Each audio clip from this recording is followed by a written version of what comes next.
Don't trade one more precious second of your life until you read this, until you go through this and understand exactly what you are doing, the trade you are making that you don't even know you're making. There is a trade in your life that literally affects everything. And so many people, the thing I can't stand the most is, and maybe you're the same way, when people say, money doesn't matter, or I don't care about money, or money is the root of all evil, or something to that effect, or I'm just gonna, it won't affect me. That doesn't affect me. I'm not gonna pay attention to this. Why? Why is that? This is making your life much, much, much harder. Much harder. The three factors you must know to understand money and wealth. You have to know these things. This has taken me 12 plus years to figure this out. And this has driven, quite frankly, a lot of success in my life because of these couple of principles that I've understood and learned with the help of many, many people, many mentors over the last 12 years, studying tons of YouTube books and watching and experiencing things on my own, investing in business on my own, but really through the Great Financial Crisis, obviously, seeing what happened in the Great Financial Crisis when I was at Michigan State University playing hockey, watching that happen and saying, oh my goodness, I was very politically motivated at that time and realizing there's a game being played on all of us. It's not red versus blue, it's the state versus you. That is the difference. That is the huge thing that is holding everyone back, is understanding that the game is not the Coliseum that they are trying to, the media and the globalists and the government officials are trying to put you in so you can fight red versus blue, black versus white, man versus woman. Doesn't matter. That's that game to distract you. That's how they distract you to get what they want, which is your wealth, which is your time and energy. The Matrix, you in a pod, you're in an open air prison, and yet you don't see it. The Matrix was the living example, the physical manifestation of what's actually going on in the world. Unbelievable movie if you haven't seen it. So let's go over the three factors really quickly over a couple minutes to discern what is actually going on and to uncover the problem. And once you do this, you don't have to become some math genius or some inventor or an entrepreneur or some great employee or employer or whatever. You don't have to become any of that. As long as you can live on a little bit less than you make, you can save in a finite asset, you can grow and expand your wealth over time. And we know this. We know this because governments mathematically have to devalue their currency and destroy it, either forcing you to become an investor in real estate, investor in the stock market somewhere, pushing you out the risk curve to do crazy things, make crazy investments, invest in AMC, GameStop, invest in all kinds of altcoins, scam coins, all this stuff, just to get by and put food on your table, or go out on your credit card, all your savings, multiple people working in the home. That's done. There is an answer to that. When you understand this, that's how you can start to put yourself in the driver's seat. One, wealth is your economic time and energy. Number two, we measure our wealth in time, not by the dollars or the fiat currency we have. And three, money is the container for which we store that time and energy. So we have what wealth is, and we have how we measure that, and we have then what is money to contain that time and energy, so that we can actually go and say, okay, I have this wealth stored in this container. How do we measure this now? So those things all work together in symbiosis, obviously. Now, not knowing these simple things, obviously, is making our life much harder. And it is evidenced by WTF happened in 1971.com. Go to that website. These are some charts from that website. There's 100 charts on there of everything that's exploded in really, lack of a better word, just craziness over the last 50 years, since 1971, since we took the value away from the dollar. Gold and silver were for thousands of years the value, the actual work, the proof of work we had to put in to obtain something of value. Now that's gone. They just type digits in a computer. So that energy, that work, that time and energy, that proof of work still has to come from somewhere. So then it gets transferred to you. It's on the shoulders of every single one of us. Every citizen is born with about $90,000 to $100,000 of debt in the United States. Every taxpayer is around like $200 to $250 in debt that you are burdened with. The minute you're born or the minute you become a taxpayer, you are bearing that cost of the debt that is imposed on us by the state. Remember, not red versus blue, it's the state versus you. They are taking that wealth through inflation, printing currency to fund their pet projects, and they steal all that energy, that time and wealth, that time and energy, your wealth, from you through inflation. I don't know how many times we have to say this.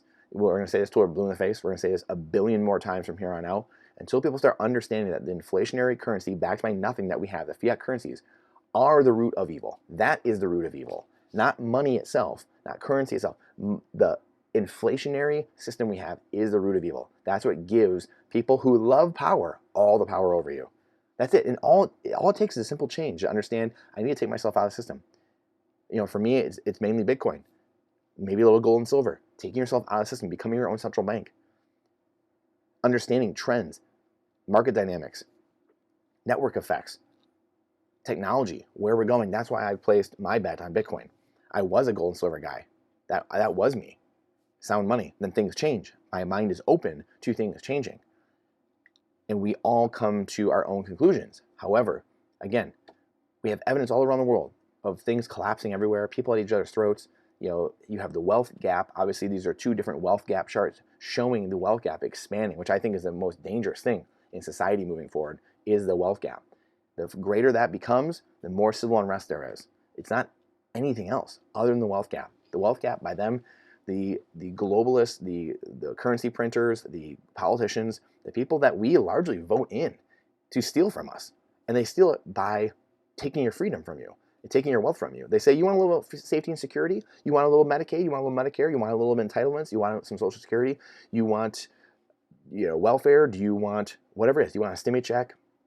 You want us to send some stuff to Ukraine? Should we go to war here and there and take out certain dictators in the Middle East or wherever? Do we need to go do these things? Oh yeah, we do. Great. Oh great, awesome. We'll do this. And you trade your wealth, your time and energy for that little bit of safety and security and your freedom. You trade your wealth and your time and freedom, and you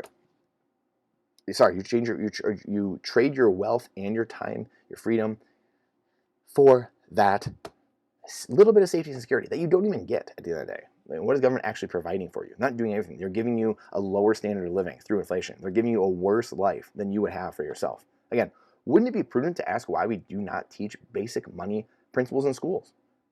Government-run schools. Why are government-run schools not teaching us anything about that? Shouldn't someone be asking that question? Shouldn't that be like an obvious thing a sane adult would ask and say, I wonder, why don't we teach anything of real-world value pertaining to money in said schools, in government-run schools? Why don't we teach about the brain and personal development, the science of success? Does anyone have an answer for that? If we really want to prepare people for real life and understanding money and creation and value creation, doing more for less, and understanding how to work our brain and become better and better human beings, wouldn't someone be sitting there like, you know what, we need to change this? Again, because the answer is so obvious, it only leads you to certain conclusions, which are generally conspiracies. This is how conspiracies start. When things are so obvious and in plain sight, and your intuition, your gut tells you something, but yet everyone's gaslighting you, and people around everywhere are gaslighting you and saying, nope, you don't see what you see. That's generally when we have friction. We have a lot of problems. Well, again, my belief, this is my opinion, but it's an agenda. It's purposeful. There's much to do. We've read a lot about the Rockefellers and creating the General Board of Education.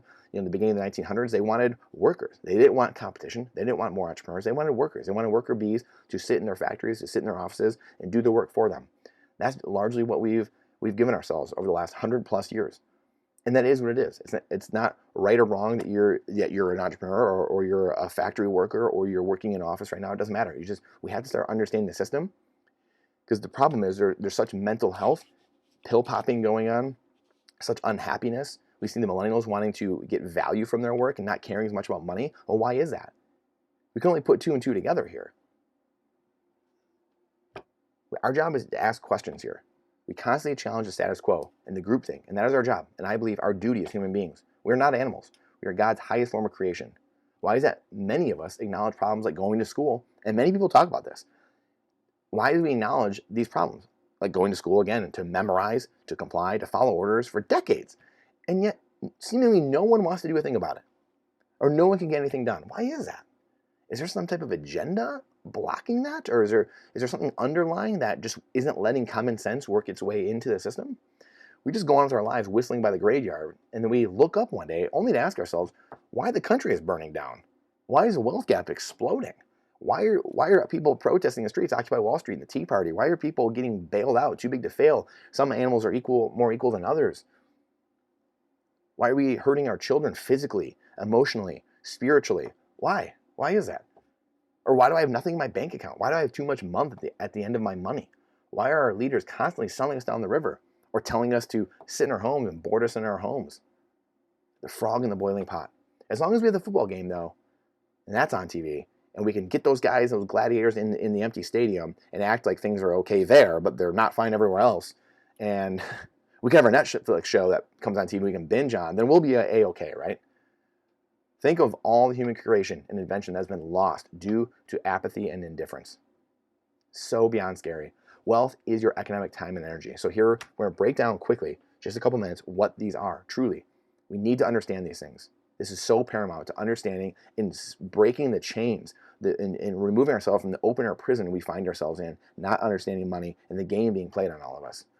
Wealth is your economic time and energy. We trade finite time of our life to go to work away from our families and friends, doing things we love to do, maybe our calling, maybe our passion. We hope to trade it for something of equal value. Most people accept pieces of paper or claim checks, IOUs, for that time and energy spent away from those loved ones, time you can never get back or get more of. Most trade it for something infinite, again, those pieces of paper or digits in a computer. You're trading your finite time for something infinite. You tell me, is that a good trade or is that not a good trade? That would be like having the only Babe Ruth rookie card and then Topps trading card company calling you and saying, hey, sorry, Brandon, we're going to print 1 trillion more of those. You would lose your mind. I know I would. You just lost all the value of the card that you held. This is the dollar. They say, here's $1, paid you $1, and then we're going to go print 1 trillion more of them. Well, your value of your dollar is now worthless. As Mike Maloney says, we know, especially in the West, but Americans know the price of everything and the value of nothing. Dollars get devalued to the point where it has lost 95 to 99% of its purchasing power, depending on what graph you look at, in the last 100 years since the Fed was created. This is absolute insanity. How is this okay? I mean, this is out there. It's not like people haven't seen this stuff. I mean, not enough, obviously. This is why there's so many problems. This is why people went from a 1-worker household to then a 2-worker household, and then they're using up all their savings, and then they're using up all their credit card debt. And now it's just going to fly off the rails in the coming next decade or so. And we're seeing that. Stimmy checks, UBI, which will create more inflation, which will suck away more of your wealth. It will drop the standard of living. Everyone will become poorer and poorer and poorer. The top 1% will become extremely wealthy. Everything will accrue to them, and the rest of society just gets pushed into the abyss. This is the literal evidence of government stealing your wealth. This is your government stealing your time and energy, your wealth. Number 2, we measure our wealth in time. As Robert Kiyosaki says, your wealth is how many days you can last with no income. Pieces of paper mean nothing, as we know. Digits in a computer mean nothing. That's a derivative. It's not a primary asset or primary wealth. Gold or silver backed dollars, that is a primary asset. That's the actual tangible real thing. Bitcoin is the actual thing. It's the actual network. It's the actual computers mining, using the energy of the network. That is the actual thing, not a piece of paper. You are the exit liquidity, right? You are the worker. You're the worker bee, giving value to that. If everyone just said 5-10% of people just said, no, I'm not doing this dollar thing anymore. Game over then. It'd be done. Dollar would be gone because it's worth nothing. Your wealth is measured in time because you could make $10 million a year, but if you spend $11 million, you're underwater. How long can you last if your earned income stops? That is your true wealth. If you have $100,000 saved, but you spend $5,000 a month with no income coming in, you have 20 months of wealth. Simple. You will survive 20 months with no change in lifestyle. That's how wealthy you are. You are 20 months wealthy. If you have passive income and it is $6,000 a month coming from your assets and your expenses are $5,000 a month, then you have a positive cash flow of $1,000 a month. You can live into perpetuity with no earned income coming in. You're financially free. You're infinitely wealthy. Number 3, how do we contain this? How do we make sure that the government and anyone is not rug pulling us, not stealing our wealth from us? The government, the banks aren't stealing from us, giving us a 0 interest rate on our capital and freezing us out of the system, and on and on and on. Money is a container for which we store that time and energy. If you have a fiat currency, it is leaking, as you see down here. Fiat broken currencies, fiat currencies, broken money down here, is a leaking hole in your container. And that hole is inflation. That's your inflation hole just being sucked out, seeped out through that hole. If you have a finite container like Bitcoin over here, as you can see, gold and silver were sound money for thousands of years until Satoshi discovered Bitcoin. Now we have this perfectly finite container where you can store your monetary premium and wealth, and it's never leaking out. What a world we live in now, where you can eventually get off the hamster wheel over the next 5, 10, 20, 50, 100 years as monetary premium continually accumulates and accrues to this container. And you can get off that hamster wheel now and go do your passion, go do your calling, spend time with your family, your loved ones. Money should not be something that is moving all over the place and leaking wealth. Interest rates are moving all over, being debased. That's not money. Holding your wealth is the only thing it should be doing. And these fiat currencies do none of that. Dollar, yen, peso, ruble, bolivar, they do none of that. Zero. Again, Bitcoin has went from 1 cent to $17,000, $18,000 currently over the last 14 years. It's remarkable. I mean, think about that. No other asset has had that kind of move in history, because as more and more human beings start understanding what's going on, they start coming to the hardest asset ever known to human beings. Transferring value across time and space. This is what it should be doing, holding your wealth and transferring value across time and space. Fiat currencies, they can transfer value through space, but not time. They're terrible. Like we just showed you here, they lost almost 100% of its purchasing power over the last 100 plus years. So terrible over time. Gold and silver, great value through time. Still gold still buys you, as they say, the one nice man suit. That still does that, just like it did 2,000 years ago. Still does it today. But it doesn't do it great through space, right? If you want to send it to Mars or you want to send it to the other side of the world, it's very tough. It's not easy. You can't do it instantaneously. It's very hard to conduct global trade, or else you're using a derivative of it again. So this is where it becomes very difficult to do that. Bitcoin, though, solved many problems, one of them being the value transfer through time and space. So not one or the other, but both. At the end of the day, make the only fair trade for yourself, which is trading your finite time and energy for a finite asset. Why trade your finite time for infinite pieces of paper or blades of grass or grains of sand? You would never make that trade. Please, let's respect ourselves more and our time more than that. Stay strong. Appreciate your time and energy. It's the most important asset we have. The only other finite thing that we know is Bitcoin. Bitcoin is time, and time is Bitcoin. Read Knut Svanholm's book, Bitcoin, Everything Divided by 21 Million. It's an incredible book. Really will blow your mind. I don't agree with every single thing he says in there, but it's an incredible book. If you like this, please like, subscribe, share it. Please let me know what you think. And if you don't like it, please let us know what you don't like and what you would see changed, what we think we could do better. And again, please share it with somebody that you think might like it or dislike it as well. You never know. We can battle it out in the comments. And we appreciate you more than you know. We'll see you on the next one.